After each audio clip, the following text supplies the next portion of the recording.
چھوٹے نے بھی تجسس سے پوچھا تھا۔ افندیہ انڈسٹریز کے مالک وقار افندی کی بیٹے کی ہے۔ منصور حسین نے سگریٹ کی راکھ جھاڑتے ہوئے جواب دیا اور چھوٹے نے ہونس کیڑے تھے۔ او اچھا، پھر تو ان کا حق بنتا ہے کہ جب چاہیں گاڑی سروس کروائیں۔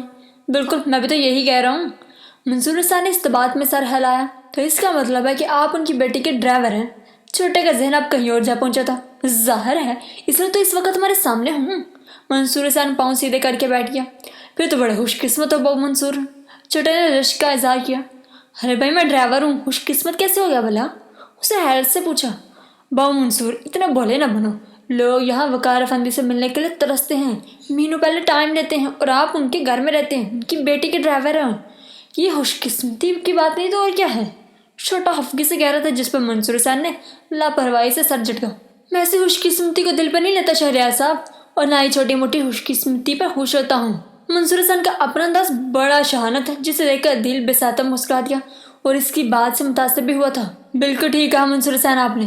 میں بھی کچھ ایسے ہی خیالات رکھتا ہوں، کسی امیر کبیر آدمی اور خوبصورت لڑکی کے ساتھ اٹھنے بیٹھنے اور دعا سلام کو اپنی خوش قسمتی تصور کرنا انسان کی سب سے بڑی بے وقوفی اور کم عقلی کی علامت ہے، اور علامت ہمارے چھوٹے میں بے پائی جاتی ہے۔ عدیل ذرا فارغ تھا، اس لیے کرسی کھینچ کر خود بھی منصور حسین کے ساتھ ہی بیٹھ گیا۔ منصور حسین پہلے بھی ایک دفعہ ان کے پاس آ چکا تھا، اس لیے ان میں بہت بے تکلفی بھی ہو چکی تھی۔ اس کا کوئی قصور نہیں ہے بہو عدیل، یہ عمر ہی ایسی ہے خوش فہمیاں ڈمیں ڈالنے والی۔ منصور حسین نے مذاق اڑایا اور اسی ہنسی مذاق میں وہ گاڑی سروس کرنے میں لگ گئے۔ البتہ عدیل کافی دیر منصور حسین سے باتوں میں مصروف رہا تھا۔ جدت کافی دیر سے ڈرائنگ روم میں بیٹھا مسز بدر کا انتظار کر رہا تھا۔ وہ شاید اوپر اپنے بیڈ روم میں تیار ہو رہی تھی۔ آسم، سائم اور فاطمہ گھر پر نہیں تھے، شاید اس لیے ان کی کوئی آواز سنائی نہیں دے رہی تھی، اور جدت انتظار کرتے ہوئے بور ہونے لگا۔ ارے جدت، تم یہاں؟ سائم اچانک ڈرائنگ روم میں داخل ہوا اور جدت کو صوفے پر بیٹھا دیکھ کر بساطا حیرت اور خوشی کا اظہار کیا تھا۔ جی ہاں، میں ہی ہوں، کوئی آتما نہیں ہے میری۔ جدت نے اٹھ کر اس سے ہاتھ ملایا۔ ہاں، تمہاری آتما تو مری اور اسلام آباد بٹھنے کے لیے گئی تھی، واپسی کب ہوئی؟ سائم مسکراتے ہوئے بیٹھ گیا۔ 2 دن پہلے۔ اچھا، تم نے بتایا کیوں نہیں؟ سوچا پہلے تھکن اتار لوں پھر بتا دوں گا۔ جدت نے کندھے اچکائے۔ کیسی تھکن؟ سائم کا سوال معنی ہے ایسا تھا۔ ارے نہیں، ایسی ویسی تھکن نہیں تھی، ساری فیملی کے ہوتے ایسا سوچنا بھی گناہ ہے۔ جدت نے کانوں کا ہاتھ لگایا۔ اچھا، اتنا احترام کرتے ہو فیملی کا؟ آف کورس یار، جب بہنیں اور بھائی ساتھ ہوں تو احترام کرنا ہی پڑتا ہے۔ چلو شکر ہے، کسی کا تو احترام کرتے ہو نا۔ سائم نے شکر ادا کیا تھا اور جدت کہکا لگا کے ہنس دیا۔ ہیلو مائی سن، کیا ہو رہا ہے؟ مسز بدر نقشہ سے تیار ساڑی کا پلو سنبھالتی ہوئی اندر داخل ہوئی۔ ہائے آنٹی، کیسی ہیں آپ؟ جدت فوراً کھڑا ہو گیا۔ بالکل ٹھیک ہوں، تم سناؤ آج کیسے آنا ہوا؟ مجھے پتا چلا ہے کہ تم کافی دیر سے انتظار کر رہے ہو۔ وہ جدت کو بیٹھنے کا اشارہ کرتے ہوئے خود بھی بیٹھ گئی۔ جی، وہ آنی نے آپ کے لیے یہ کارڈ بھیجا ہے۔ جدت نے کارڈ ان کی سمت بڑھا دیا۔ اوہ، تو علیزہ کی برتھ ڈے ہے؟ مسز بدر کارڈ دے کر بہت خوش ہوئی تھی۔ جی، اور آنی نے آپ کو اسپیشل انوائٹ کیا ہے، اس لیے یہ کارڈ بھی مجھے دے کر بھیجا ہے۔ ہاں ہاں، کیوں نہیں بھائی، میں ضرور آؤں گی۔ انہوں نے اس بات میں سر ہلاتے ہوئے حامی بھری، اور جدت ان کا شکریہ ادا کرتا کھڑا ہو گیا۔ ارے اتنی جلدی کہاں جا رہے، بیٹھو نا۔ سائم اور مسز بدر نے بیک وقت اسے روکا تھا۔ آئی ایم سوری، فی الحال بیٹھنے کا ٹائم نہیں ہے، میں نے ابھی کہیں اور بھی جانا ہے کارڈ دینے کے لیے۔ اس نے معذرت چاہی تھی۔ کہاں جانا ہے؟ میں بھی چلتا ہوں۔ سائم بھی کھڑا ہو گیا، مسز رازق کی طرف۔ جدت نے سائم کے انڈی کا نام لیا۔ ارے وہ تو اس وقت اکیڈمی میں ہوں گی۔ سائم نے اطلاع دی۔ تو کوئی بات نہیں، میں اکیڈمی چلا جاتا ہوں۔ انفیکٹ یہ کام مجھے آنی نے سونپا ہے، اس لیے اسے پورا کرنا ضروری ہے، اور میں ذرا بھی کوتاہی نہیں کر سکتا۔ جدت نے اصل وجہ بتائی۔ اوکے، چلو پھر میں بھی ساتھ چلتا ہوں۔ سائم جانے کے لیے تیار تھا۔ لیٹس گو، جدت کہتے ہوئے پلٹا اور مسز بدر کو اللہ حافظ کہہ کر سائم کے ساتھ باہر نکل آیا۔ اور سناؤ کوئی نئی تازی، تمہارے دن کیسے گزرے؟ جدت بائک اسٹارٹ کرتے ہوئے پوچھ رہا تھا۔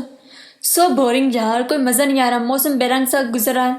سائم نے منہ بنایا۔ اچھا، یہ سب تم کہہ رہے ہو؟ جدت نے مذاق اڑاتے ہوئے تعجب کا اظہار کیا۔ ہاں یار، طبیعت فریش نہیں ہے، سائم نے اعتراف کیا۔ تو پھر کہہ رہے فریش؟ جدت نے چھڑا۔ تم تو کر لو گے، لیکن میں کیا کروں گا؟ سائم منہ بنا کے بولا تھا۔ یار جیسے میں اپنی طبیعت فریش کرنا چاہتا ہوں ویسے ہو ہی نہیں رہی نا۔ جدت کے جواب پر سائم اس کا مفہوم سمجھ گیا تھا، اس لیے چپ بھی ہو گیا، اور اتنے میں جدت نے بائک اکیڈمی کی پارکنگ میں لا کھڑی کی تھی۔ جدت اور سائم کو چوکیدار پہلے سے جانتا تھا، اس لیے فوراً گیٹ کھول دیا۔ وہ دونوں آگے پیچھے چلتے ہوئے اندر داخل ہوئے تھے اور قدم پرنسپل کے آفس کی طرف بڑھا دیے تھے۔ ویسے یار، رنگا رنگ خوشبوئیں اور رنگا رنگ نظارے دیکھنے ہوں تو بندہ گرلس کالج یا اکیڈمی کا رخ کرے۔ جدت کے لہجے اور آنکھوں میں شرارت تھی۔ وہ کلاس روم سے نکل کر سیڑھیاں اترتی لڑکیوں کو دیکھ رہا تھا۔ جدت، انسان بنو، آنٹی کو پتہ چلا تو ناراض ہوں گی۔ صاحب نے اسے ٹوکا دیا تھا اور مجبوراً جودت نے سر جھکا لیا تھا، لیکن جب وہ مسز رازق کو کارڈ دے کر واپس آ رہے تھے کہ کلاس رومز کے سامنے سے گزرتے ہوئے جودت کے قدم اچانک ٹھٹک گئے۔ وہ ایک سرسری نظر میں ہی پہچان گیا تھا کہ وہ کون ہے۔ جودت، صاحب نے اسے اپنے ساتھ نہ پا کر فوراً پیچھے پلٹ کر دیکھا تھا۔ میں شاید اپنا سیل فون بلایا ہوں، تم چلو میں لے آؤں۔ جودت اپنی جیبیں ٹٹولتا ہوا بہانہ بنا کر پلٹ گیا اور سائم اس کی چلاکی سے بے خبر گیٹ عبور کر گیا۔ اس کی کلاس آف ہو چکی تھی، اس لیے وہ اپنی چیزیں سمیٹتی ہوئی پلٹ رہی تھی جب کسی کو کلاس روم کے دروازے کی چوکھٹ کے بیچوں بیچ کھڑے دیکھ کر ٹھٹک گئی، لیکن جیسے اس کے چہرے پر نظر گئی اس کے رنگ فاق ہو گیا۔ ہائے، کیسی ہیں آپ؟ جودت اسے اپنی گہری نظروں کی زد میں رکھتے ہوئے قدم بڑھاتا ہوا قریب آ گیا۔ آپ کون ہیں؟ میں آپ کو نہیں جانتی۔ مریم نے اپنی چادر درست کرتے ہوئے ناگواری سے کہا۔ آپ کا گائل ہوں، بس جاننے کے لیے یہی کافی ہے۔ جودت جتنے قدم بڑھا کے قریب آیا تھا مریم اتنے ہی قدم اٹھا کے پیچھے ہوئی تھی۔ شٹ اپ، تمیز سے بات کریں، آپ کون ہیں، کیا ہیں؟ مجھے یہ جاننے کی ضرورت بھی نہیں ہے۔ مریم کافی پرتماد لڑکی تھی، وہ جودت سے متاثر ہونے والی نہیں تھی۔ لیکن مجھے تو بتانے کی ضرورت ہے نا مریم فروخ نیازی۔ جودت نے اس کا پورا نام لیا جس پر مریم نے چونک کر دیکھا اور جودت اس کے ریاکٹ پر بے ساتھ مسکرا دیا۔ کہتے ہیں نا کہ شکر ہورے کو شکر مل ہی جاتی ہے۔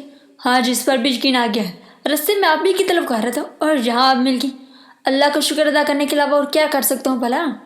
جودت اس کے چہرے پر نظریں جمائے سے باغور دیکھ رہا تھا اور مریم نے کچھ کہنا ہی چاہتا کہ جودت نے اسے روک دیا۔ فی الحال کچھ کہنے کی ضرورت نہیں ہے، میں ذرا جلدی میں ہوں، آپ سے پھر ملوں گا، اللہ حافظ۔ اسے چپ رہنے کا اشارہ کرتے ہوئے بے باک نظروں سے دیکھتا پلٹ کر چلا گیا اور مریم وہیں کی وہیں دیکھتی رہ گئی۔ شہناز بھی آپ سے کوئی ملنے آیا ہے؟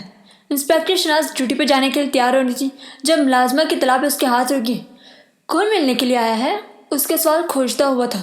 پتہ نہیں کون ہے، آپ سے ملنے پہ بزید ہے۔ ملازمہ نے لا علمی کا اظہار کیا۔ ٹھیک ہے، بتاؤ اس کو، میں آ رہی ہوں۔ اس نے اجازت دیتے ہوئے اپنے آپ پر ایک تارانہ نسی نگاہ ڈالی اور شوز پہننے کے بعد اپنی گاڑی کی چابی اور موبائل لے کر خود بھی نیچے آ گئی، لیکن ڈرائنگ روم میں 4-5 گارڈ کے ساتھ اس آدمی کو دیکھ کر انسپیکٹر شہناز بری طرح ٹھٹک گئی تھی۔ اس کی پیشانی پہ بال پڑ گئے تھے۔ السلام علیکم۔ اسے دیکھ کر وہ آدمی کھڑا ہو گیا۔ وعلیکم السلام، بیٹھیے۔ مجبوراً اسے فارمیلٹی نبھانی ہی پڑی۔ شکریہ میڈم، بہت شکریہ۔ وہ آدمی بیٹھ گیا۔ کہیے کون ہے آپ اور کس سلسلے میں آئے ہیں؟ اس کا لبا و لہجہ پروفیشنل ہو چکا تھا۔ ملک حق نواز ہے نام میرا، مومنہ بی بی کے کیس کے سلسلے میں آیا ہوں۔ دلاور شاہ مومنہ بیوی سے ملنا چاہتا ہوں، ملاقات کروا دے۔ اس نے اپنا تعارف کروایا تھا نپے تلے انداز میں۔ ملک حق نواز؟ انسپیکٹر شہناز دنگ رہ گئی تھی۔ یہ نام اس کی سماعتوں پہ کسی بم کی طرح پھٹا تھا، لیکن اس نے ایک ذہین اور سمجھدار افسر ہونے کے ثبوت دیتے ہوئے اپنے تمام تر تاثرات لمحے کے ہزاروں حصوں میں کنٹرول کر لیے تھے، کیونکہ یہاں اس کا مشتل ہونا خود اس کی ذات کو ہی نہیں، اس کے گھر میں موجود اس کے ماں باپ اور مومنہ بی بی کو بھی کسی مشکل میں ڈال سکتا تھا، کیونکہ اس وقت وہ اکیلی تھی اور سامنے کھڑے افراد مسلح تھے۔ وہ ڈری نہیں تھی، بس قدرے محتاط ہو گئی تھی۔ ایسے ہزاروں کیسز سے روزانہ ان کا واسطہ پڑتا تھا جن میں الٹا خود پولیس آفیسرز کو یا پھر ان کے گھر والوں کو نقصان اٹھانا پڑتا تھا، اس لیے وہ کسی عظیم نقصان کے خیال سے ہی کچھ دھیمی پڑ گئی تھی۔ اوہ، تو آپ ہیں میرا حق نواز؟ اسے حیرت اور تعجب کا اظہار کیا۔ کیا بات ہے میڈم، کیا میرا نام پہلی بار سنا ہے آپ نے؟ ملک حق نواز نے انسپیکٹر شہناز کو گہری اور کھوجتی ہوئی نظر سے دیکھا۔ ارے نہیں ملک صاحب، نام پہلی بار نہیں سنا، دیکھا پہلی بار ہے۔ انسپیکٹر شہناز کافی ہوش علاقے سے بات کر رہی تھی۔ تو پھر مجھے دیکھا ہے تو مجھے سمجھ بھی گئی ہوں گی آپ۔ ملک حق نواز جیسے انسپیکٹر شہناز کو کچھ باور کروا رہا تھا، اور نادان تو وہ بھی نہیں تھی، البتہ یہ الگ بات تھی کہ وہ نادان بار نہیں تھی، کیونکہ صورتحال ہی کچھ ایسی تھی۔ جی جی بالکل، بہت اچھی طرح سمجھ چکی ہوں، آپ کی حیثیت، آپ کا مرتبہ سب سمجھ میں آ چکا ہے۔ بس آپ یہ بتائیے کہ میں آپ کی کیا خدمت کر سکتی ہوں؟ انسپیکٹر شہناز نے کافی عاجزی اور منصاری سے کام لیتے ہوئے کہا۔ دیکھیے میڈم شہناز، آپ نے شاید غور نہیں کیا، میں اپنی عرض تو پہلے ہی جملے میں وضع کر چکا، لیکن کوئی بات نہیں، ایک بار پھر صحیح۔ ملک حق نواز آج اپنے مزاج کے خلاف بڑے ٹھہراؤ سے بات کر رہا تھا۔ جی کہیے، میں سن رہی ہوں۔ انسپیکٹر شہناز نے اپنی ساری توجہ ملک حق نواز کی سمت مرکوز کر رکھی تھی۔ دلاور شاہ اور مومنہ بی بی سے ملاقات کرنا چاہ رہا ہوں، لیکن دونوں ہی کہیں میسر نہیں آ رہے، لہٰذا یہ سننے میں ضرور آیا ہے کہ ان دونوں کا آپ سے پرسنلی کانٹیکٹ رہتا ہے۔ اسے سوچا کہ آپ سے ہی کہا جائے کہ ملاقات کی کوئی سبیل نکالیں تاکہ کچھ وہ اپنی کہہ سکیں اور کچھ میں اپنی کہہ سکوں۔ کہیے کیا خیال ہے آپ کا؟ ملک حق نواز بڑے طریقے سے بات کر رہا تھا، لیکن انسپیکٹر شہناز سب سمجھتی، ورنہ سمجھ بچی نہیں تھی جو اس کی چکنی چپڑی باتوں میں آ جاتی۔ اس نے بھی کچھ بولنا تو تھا، لیکن بہت سوچ سمجھ کر۔ دیکھیے ملک صاحب، دلاور شاہ ایک بہت اچھے، بہت ذہین اور سمجھدار وکیل ہیں۔ میرا ان کے ساتھ کوئی پرسنل ریلیشن شپ نہیں ہے جس کی وجہ سے پرسنل کانٹیکٹ ہوگا، بس میرا پروفیشن ایسا ہے کہ کبھی کبھار آمنا سامنا ہو جاتا ہے جس کی وجہ سے دعا سلام بھی ہو جاتی ہے، لیکن اس سے زیادہ اور کچھ نہیں۔ البتہ دلاور شاہ کے بارے میں اتنا ضرور پتا ہے کہ آج کل وہ اپنے کسی کیس سے سلسلے میں کراچی گئے ہوئے ہیں اور امید ہے کہ 2-3 روز تک واپس لاہور آ جائیں گے، لیکن یہ بات پھر بھی کنفرم نہیں ہے۔ ہو سکتا ہے وہ لیٹ ہو جائیں یا پھر یہ بھی ہو سکتا ہے کہ وہ جلدی واپس آ جائیں، اس سے یقین سے کچھ نہیں کہا جا سکتا۔ اور رہی بات مومنہ بی بی کی، تو ان کے بارے میں میری معلومات کچھ ایسی ہی ہیں، کیونکہ مومنہ بی بی دلاور شاہ کا کیس ہے، اس لیے ان کے بارے میں زیادہ معلومات دلاور شاہ کو ہی ہوگی۔ آپ ان کی واپسی کا انتظار کر لیں، آپ کا سارا مسئلہ حل ہو جائے گا۔ انسپیکٹر شناز نے مومنہ بی بی کے متعلق کھل کر لاتعلقی کا اظہار کیا تھا، جس پر ملک حق نواز کی پیشانی پر ناگوارے کے باعث بل پڑ گئے تھے۔ انسپیکٹر شناز، آپ کی معلومات ناقص اور محدود ہو سکتی ہیں، لیکن ملک حق نواز کی نہیں۔ میں نے آپ سے پوچھا تھا کہ آپ مجھے دیکھ کر مجھے سمجھ گئی ہوں گی، لیکن آپ تو کچھ بھی نہیں سمجھیں۔ ملک حق نواز آپ کے گھر کے اس 4 دیواری میں بیٹھ کر اس 4 دیواری تک محدود نہیں ہے، بلکہ یہاں بیٹھ کر بھی آپ کو پورے گھر کے بارے میں بتا سکتا ہوں، جس کے ثبوت کے لیے اتنا ہی کافی ہے کہ مومنہ بی بی اس وقت اسی 4 دیواری میں موجود ہے۔ میں چاہوں تو 1 منٹ میں اسے نکال کر باہر لے آؤں، سمجھیں آپ؟ ملک حق نواز نے کافی سخت لہجے میں کہتے ہوئے انسپیکٹر شناز کے سامنے چٹکی بجائی تھی، اور انسپیکٹر شناز نے خود کو ایسا کنٹرول کیا تھا کہ اپنا رنگ فاق نہیں ہونے دیا، ورنہ اگر یہاں اس کا رنگ فاق ہو جاتا تو ساری بازی پلٹ جاتی۔ ملک حق نواز نے محض پتا پھینکا تھا کہ لگ گیا تو لگ گیا، نہ لگا تو نہ صحیح۔ ملک صاحب، میں نے بھی آپ سے پہلے ہی کہہ دیا کہ میں آپ کی حیثیت، آپ کا مرتبہ سب سمجھ چکی ہوں، آپ کے اثر و سراخ کا اندازہ بھی ہو چکا ہے، پھر بھی سب کچھ دیکھتے ہوئے بھی میں آپ سے جھوٹ کیسے بول سکتی ہوں؟ آپ اس وقت بااختیار ہیں، کچھ بھی کر سکتے ہیں، ایسے میں غلط بیانی سے کام لے کر معاملہ کیوں بگاڑوں گی بھلا؟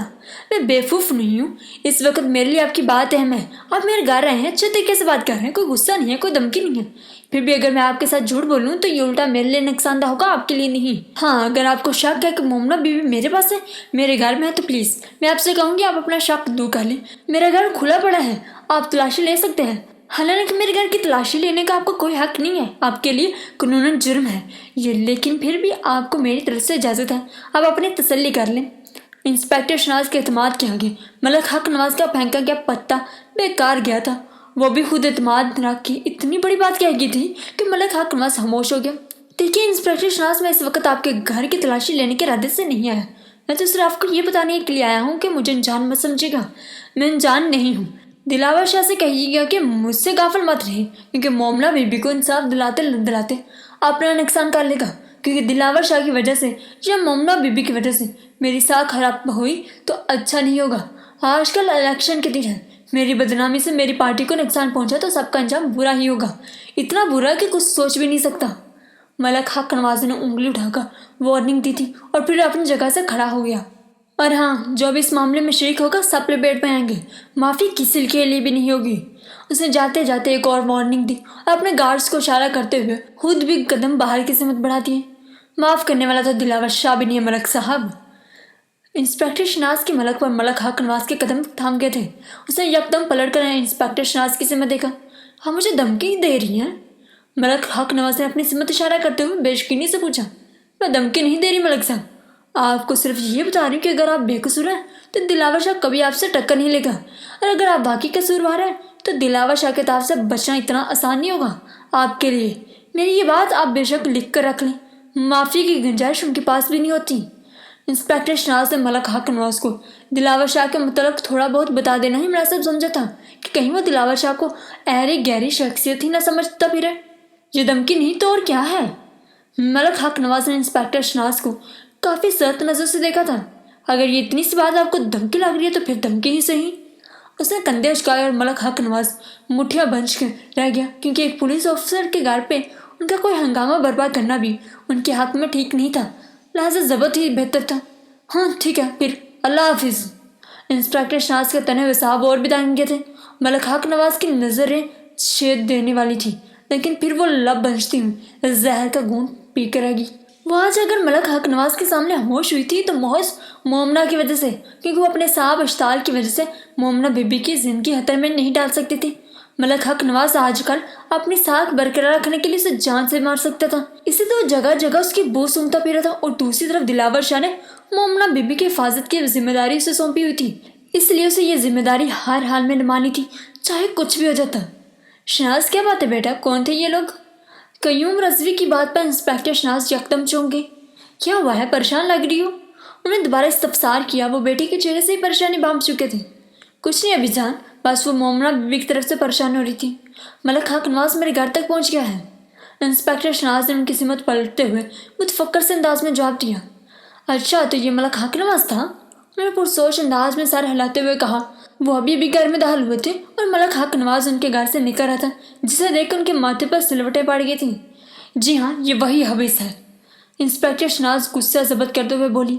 کیا بات ہے، اس نے کچھ کہا ہے کیا؟ جی ہاں، اسے شک ہو چکا ہے کہ مومنہ میرے پاس ہے اور میرا دلاور شاہ سے پرسنل کانٹیکٹ بھی ہے۔ انسپیکٹر شناز کبھی اپنی مٹھیاں بنچ رہی تھی اور کبھی پیشانی مسل رہی تھی۔ او، تو یہ مسئلہ ہے؟ جی یہی مسئلہ ہے اور اس مسئلے کا کوئی حل سمجھ نہیں آ رہا۔ انسپیکٹر شناز پریشانی کے مارے ڈرائنگ روم میں دائیں سے بائیں ٹہل رہی تھی۔ اسے مومنہ بیوی کے لیے کوئی ٹھکانہ نظر نہیں آ رہا تھا۔ تو بہتر تم دلاور شاہ سے بات کرو نا، اسے ساری صورتحال سے آگاہ کرو، وہ یقیناً کوئی حل سوچ لے گا۔ انہوں نے بیٹی کو مشورہ دیا، لیکن انسپیکٹر شناز کا دل نہیں مان رہا تھا کہ وہ دلاور شاہ کو پریشان کرے۔ اور وہ کیا سوچے گا کہ انسپیکٹر شناز اتنی جلدی ذمہ داری سے گھبرا گئی۔ نہیں ابھی جان، میرا دل نہیں مان رہا، میں دلاور شاہ کے سامنے شرمندہ نہیں ہونا چاہتی۔ اسے نفی میں گردن ہلائی۔ لیکن بیٹا، اس طرح تو مسئلہ حل نہیں ہوگا نا، اب تو مومنہ بیوی کے ساتھ ساتھ وہ تمہاری زندگی کو بھی خطرہ لاحق ہو چکا ہے۔ ملک حق نواز سامنے آ چکا ہے آخر۔ عبدالقیوم رضوی بیٹی کو سارے اونچ نیچ سمجھا رہے تھے۔ لیکن ابھی جان، اب یہ بھی تو سوچے، ملک حق نواز اگر میرے گھر تک پہنچ سکتا ہے تو وہ کہیں بھی پہنچ سکتا ہے۔ مومنہ بیوی نہ تو کسی دارالمان میں رہ سکتی ہے، نہ کسی ہاسٹل میں، اور نہ ہی کسی ہوٹل میں، کیونکہ ان جگہوں پر وہ محفوظ نہیں رہ سکے گی۔ اور رہی بات گھر میں رکھنے کی، تو کوئی بھی اسے اپنے گھر میں نہیں رکھے گا، کیونکہ مومنہ بیوی کو اپنے گھر میں رکھنا اور پناہ دینا خطرے سے خالی نہیں ہے۔ اور آج کل کسی اور کی وجہ سے کون خطرہ مول لیتا ہے بھلا؟ انسپیکٹر شناز حقیقتاً پریشان ہو رہی تھی۔ تو بیٹا پھر چھوڑ دو اوروں کی بات، تم اسے رہنے دو، وہ یہیں رہے گی، ہم سمجھیں گے کہ ہماری ایک نہیں دو بیٹیاں ہیں۔ عبدالقیوم رضوی نے بڑی فرح دلی سے کہا تھا۔ وہ ریٹائرڈ آرمی افسر تھے، بہت بہادر، وسیع ظرف اور اہم دل بھی۔ پہلے دن جب انسپیکٹر شناز نے ان کو مومنہ بیوی کے متعلق بتایا تھا تو انہوں نے بڑی ہندا پشانی سے مومنہ بیوی کو خوش آمدید کہا تھا اور اپنے گھر میں پناہ دی تھی۔ لیکن آج ملک حق نواز آڑے آ گیا تھا۔ نہیں ابھی جان، اب مومنہ بیوی کا یہاں رہنا مناسب نہیں ہے، کیونکہ میں اور میرا گھر ملک حق نواز کی نظر میں آ چکے ہیں۔ وہ مجھ پہ اور میرے گھر پہ چیک رکھے گا، اسی لیے مومنہ بیوی کو کہیں اور شفٹ کرنا پڑے گا جہاں اس کی سوچ بھی نہ جا سکے۔ انسپیکٹر شناز اس کے لیے کسی محفوظ جگہ کا سوچ رہی تھی، اور اس کی سوچیں، تفکرات اور پریشانی باہر کھڑی مومنہ بیوی کو ندامت کے کنویں میں دکھے رہی تھی۔ اس کی وجہ سے سب پریشان ہو رہے تھے۔ وہ سب کے لیے مصیبت بن کی تھی کہ اس نے اپنی وجہ سے دوسروں کو آزمائش میں ڈال رکھا تھا۔ اس کی سوچیں، خیالات اسے چپ کرا گئے تھے۔ اب اس نے چپ رہ کر ہی کچھ اور سوچنا تھا اور فیصلہ کرنا تھا۔ وہ دوسروں پر بوجھ کب تک بنتی، ہر کب تک تنگ کرتی؟ عدیل عمر، سوچتے سوچتے اچانک اس کی کپ کپی سی صورت میں اس کے نام اس کے لبوں سے ادا ہوا اور وہ اس نام پہ خود ہی چونگی۔ عدیل عمر! اس نے اپنے آپ سے تصدیق کے لیے دوبارہ نام دہرایا اور دوبارہ سے اسے یہی لگا کہ یہ نام اس کے دل سے ادا ہوا ہو، اور دل سے ادا شدہ عدیل عمر مدیہ حیات کو گمسم کر گیا تھا۔ وہ سمجھ نہیں پا رہی تھی کہ یہ نام اس کے دل سے ادا ہوا ہے تو کیوں ہوا ہے۔ وہ اپنے آپ کو ٹٹور رہی تھی، اپنے دل کو کھوج رہی تھی، اور جو سمجھ آ رہا تھا وہ ناقابل یقین سا لگ رہا تھا۔ تو کیا محبت؟ یہ خیال ذہن میں آتے ہی وہ سر تھام کے بیڈ پہ بیٹھ گئی اور اس کی سماعتوں میں دور دور تک اس کی اپنی ہی نہیں کی آواز گونجتی سنائی دے رہی تھی۔ کیا مدیحہ حیات کی کسی سے محبت بھی ہو سکتی ہے؟ بہت اپنی ذات سے سوال کر رہی تھی، اور جواب پھر اسے وہی گمسم سی خاموشی سنائی دی، چپ چپ اور حیران و پریشان۔ مدیحہ، تم ابھی تک جاگ رہی ہو بیٹا؟ فائزہ بیگم اس کے بیڈ روم کی لائٹ جلتی دیکھ کر اندر آ گئی تھی، اور مدیحہ کو بیڈ کی پانتی کی طرف ایک کنارے پہ بیٹھا دیکھ کر انہیں اور بھی تشویش کا احساس ہوا تھا۔ مدیحہ، اس طرح کیوں بیٹھی ہو؟ کیا ہوا ہے؟ انہوں نے قریب آتے ہوئے مدیحہ کے کندھے پہ ہاتھ رکھا اور مدیحہ چونک گئی۔ اس نے یکدم سر اٹھا کے فائزہ بیگم کو جیسے حالی نظروں سے دیکھا۔ مدیحہ، تم ٹھیک ہو؟ اس طرح کیا دیکھ رہی ہو؟ انہوں نے مدیحہ کی آنکھوں سے گھبرا کر پوچھا۔ کیونکہ کچھ نہیں مجھے ہوا، اس نے یکدم نفی میں سر ہلاتے ہوئے اپنے چہرے پہ ہاتھ پھیرا۔ اس کی پیشانی پہ نامحسوس سے پسینے کے قطرے تھے جو اس نے دونوں ہاتھوں سے پونچھ ڈالے تھے۔ رات کے اس پہر اس طرح کی بیٹھی ہو؟ کیا ہوا ہے تمہیں؟ تمہاری حالت اتنی گہر کیوں ہو رہی ہے؟ فائزہ بیگم اس کی حالت دیکھ کر دہل چکی تھی، ان کا دل مٹھی میں آ گیا۔ موم، میں نے کہا کچھ نہیں ہوا مجھے، بس سوچتے سوچتے نہ جانے دھیان کہاں چلا گیا کہ میری کنٹرول سے باہر ہونے لگی تھی۔ مدیحہ نے بامشکل اپنے آپ کو سنبھالتے ہوئے انہیں ڈالنے کی کوشش کی تھی، لیکن فائزہ بیگم کی تسلی نہیں ہوتی، وہ ابھی تک گھبرائی ہوئی تھی۔ Are you sure? Yes mom, I'm sure, and please leave me alone. اسے اپنی کنپٹیوں کو سہلاتے ہوئے کہا، اور فائزہ بیگم اسے دوبارہ اس کے مزاج میں دے کر قدرے مطمئن ہو گئی تھی، اسی لیے اس بات میں سر ہلا دیا۔ اوکے تم آرام کرو، گڈ نائٹ۔ وہ مدیحہ کا گال تھپک کر چلی گئی، اور مدیحہ عدیل عمر سے محبت کا اطراق لیے جو کہ تم بیٹھی رہ گئی، اور پھر نہ جانے کتنی دیر گزر گئی کہ وہ یکدم سے ہڑبڑا کے اٹھ کھڑی ہوئی۔ یہ نہیں ہو سکتے، یہ میرے دل کا پکڑ پن ہے، یہ صرف میرے دل کا حلل ہے، ورنہ وہ کون ہے، کیا ہے، میں کچھ بھی نہیں جانتی۔ منہ سے ایک دو بار دیکھنے سے کبھی محبت ہوتی ہے بھلا؟ محبت کے تو ایک عمر چاہیے ہوتی ہے، یہ ایک بار دیکھنے کا یا پھر ایک بار ملنے کا کھیل تو نہیں ہے نا، یہ تو پوری زندگی کی بازی، اور بازی اتنی آسانی سے تو نہیں لگ جاتی۔ بس مجھے اس کا ورک شاپ میں کام کرنا اچھا نہیں لگا، اس سے زیادہ اور تو کچھ نہیں۔ وہ میرے ہی جیسے میری بلاس ہے، مجھے ہلکانے کی ضرورت ہے بھلا؟ عدیل عمر صرف عدیل عمر ہے، اور کچھ نہیں۔ اسے بری طرح دل کی ذات کی نفی کرتے ہوئے سارا دائیں بائیں جھٹکا تھا، اور عدیل کا بوت سر سے اتار پھینکا تھا۔ وہ جب سے عدیل کو ورک شاپ میں کام کرتے دیکھ کے آئی تھی، تب سے مسلسل سوچوں میں اور اپنے آپ سے جنگ میں پھنسی ہوئی تھی، لیکن اب اس نے سب کچھ ذہن سے جھٹک ڈالا تھا، اور اپنے چہرے کی کیفیت مٹانے کے گھر سے واش روم میں گھس کر چہرے پر ٹھنڈے پانی کے چھاپ پا کے مارنے لگی، تاکہ اس کے تنے ہوئے صاف کچھ ڈھیلے پڑ سکیں۔ اور پھر 5 منٹ کے بعد وہ واش روم سے نکل کر ڈریسنگ ٹیبل کے سامنے آ کھڑی ہوئی، اور ابھی وہ تولی سے اپنا چہرہ ہوشکاری تھی جب اس کی نظر ڈریسنگ ٹیبل پر رکھی سرخ رنگ کی معمولی ڈبیا پر جا پڑی۔ اسے ہاتھ بڑھا کر وہ ڈبیا اٹھا لی، اور پھر آستگی سے اس ڈبیا کو کھول بھی لیا تھا۔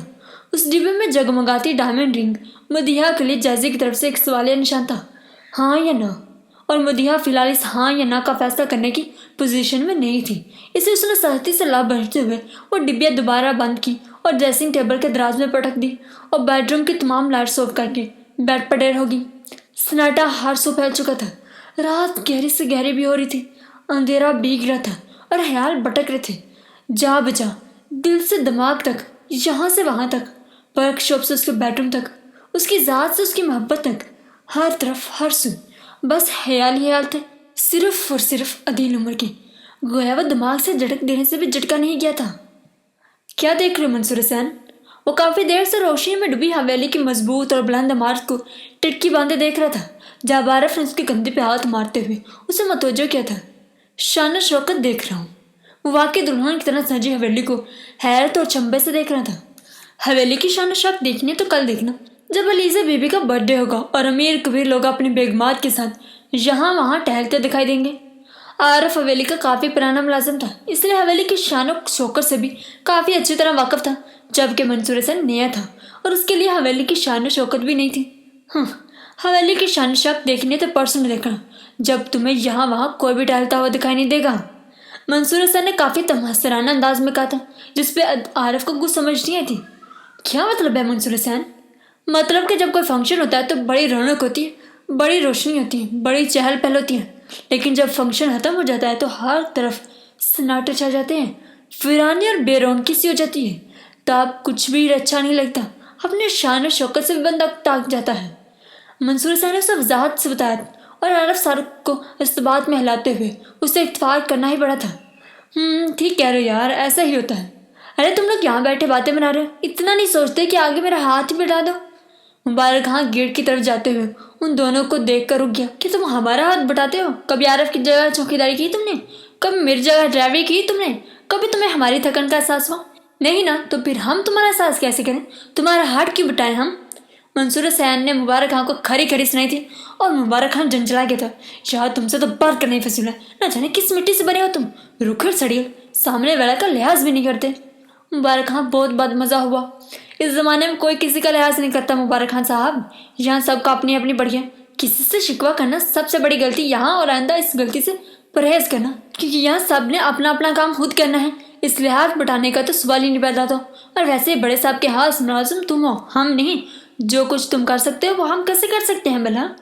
منصور حسین تو بندے کا دماغ دھو کے رکھ دیتا تھا، مبارک خان تو شکوہ کر کے بچتا ہے۔ منصور حسین رجا دور سے آوازیں دیتی ہوئی آ رہی تھی، اسے گردن موڑ کر اپنی طرف آتی رجو کو دیکھا۔ فرمائیے کنیز، کیا پیغام لائی ہیں؟ منصور حسین کا انداز تجزیہ تھا، جس پہ مبارک خان نے اسے گور کے دیکھا۔ بڑے صاحب نے بلایا ہے تمہیں، رجا نے اپنی سانس ہموار کرتے ہوئے کہا، اور کچھ ان سے جا کے پوچھ لو، وہ بتا دیں گے اور کچھ۔ رجو نے ہفکی سے کہا۔ ارے کیا ہو گیا تم سب کو؟ سب مجھ پر کھڑے ہو، میرا قصور تو بتاؤ۔ منصور حسین نے حیرت سے کہا۔ اپنے قصور بعد میں پوچھنا، پہلے بڑے صاحب کی بات سن لو جا کے، وہ تمہارا انتظار کر رہے ہیں۔ مبارک خان کا لہجہ بھی ہفگی لیے ہوا تھا۔ منصور حسین کندھے اچکاتا ہوا کھڑا ہو گیا اور رجو پیغام دے کر خود کوارٹرز کی سمت بڑھ گئی۔ پلیز اصغر بھائی، آپ اس طرح نہیں جا سکتے، آپ پہلے مجھے بتائیں کہ آپ مجھ سے کس لیے ناراض ہیں۔ علیزے کی آواز پہ منصور حسین کے قدم ٹھہر گئے۔ اس کی آواز بائیں طرف والے لان کے کونے سے آ رہی تھی، گویا اس کے ساتھ اظہر بھی تھا۔ میں تم سے ناراض نہیں ہوں یار، تم کیوں اتنی ٹینشن لے رہی ہو؟ یہ نرم سی آواز اظہر کی تھی۔ تو پھر آپ مجھ سے سیدھے منہ بات کیوں نہیں کرتے؟ جہاں میں جاتی ہوں آپ چلے جاتے ہیں، ابھی میں آئی ہوں اور آپ اندر جا رہے ہیں، یہ ناراضگی نہیں ہے تو اور کیا ہے؟ علیزہ کی آواز بھیگ رہی تھی اور لہجہ روحان سا ہو رہا تھا۔ یہ ناراضگی نہیں ہے میری جان، ضروری نہیں کہ انسان اسی وقت کتراتا ہے جب ناراض ہوتا ہے، کسی سے کترانے کے لیے کچھ اور وجوہات بھی ہو سکتی ہیں۔ میرا تم سے کترانا تمہارے حق میں بہتر ہوگا۔ منصور حسین دیکھ رہا تھا کہ اظہر علیزہ کو سمجھانے کی خاطر اس کے دونوں ہاتھ تھام کے نرمی سے تھبک رہا تھا، کہ چھوٹے سے دل کی علیزہ اظہر کی ذرا سی بے روحی اور لاتلکی پہ چھم چھم نیر بہا رہی تھی۔ وہ کب سے اظہر کو ڈھونڈتی پھری تھی لیکن وہ اسے میسر نہیں آ رہا تھا، اور جیسے ہی وہ اسے لان میں ٹہلتا دکھائی دیا وہ فوراً اس کے پیچھے لان میں آ گئے تھے۔ مجھے میرے حق میں ایسی بہتری نہیں چاہیے جو آپ کی لاتلکی اور بے روحی کی وجہ سے آئے۔ اب جیسے پہلے تھے آپ کو میرے ساتھ ویسے ہی رہنا ہے۔ میں کبھی کسی کی بھی ناراضگی اور لاتلکی برداشت نہیں کر سکتی۔ آپ تو پھر آپ ہیں۔ علیزہ آنسوں کے درمیان جھنجھلاتے ہوئے کہہ رہی تھی، اور اظہر اس کی بات پہ، اس کی اتنی محبت پہ اور اس کی مصیبت پہ بےساختہ مسکرا دیا۔ اوکے نہیں ہوتا میں تم سے تعلق، بس تم اپنے آنسو ختم کرو اور پیاری سے مسکراہٹ سے مسکرا دو۔ اظہر نے پیار سے کہتے ہوئے اس کا گال تھپکا اور علیزہ روتے رس کے مسکرا دی۔ وہ دونوں لان میں کھڑے تیز روشنی میں صاف دکھائی دے رہے تھے۔ منصور حسین نے ان سے نظریں ہٹا کر سر جھٹکا اور قدم دوبارہ اندر کی طرف بڑھا دیے تھے۔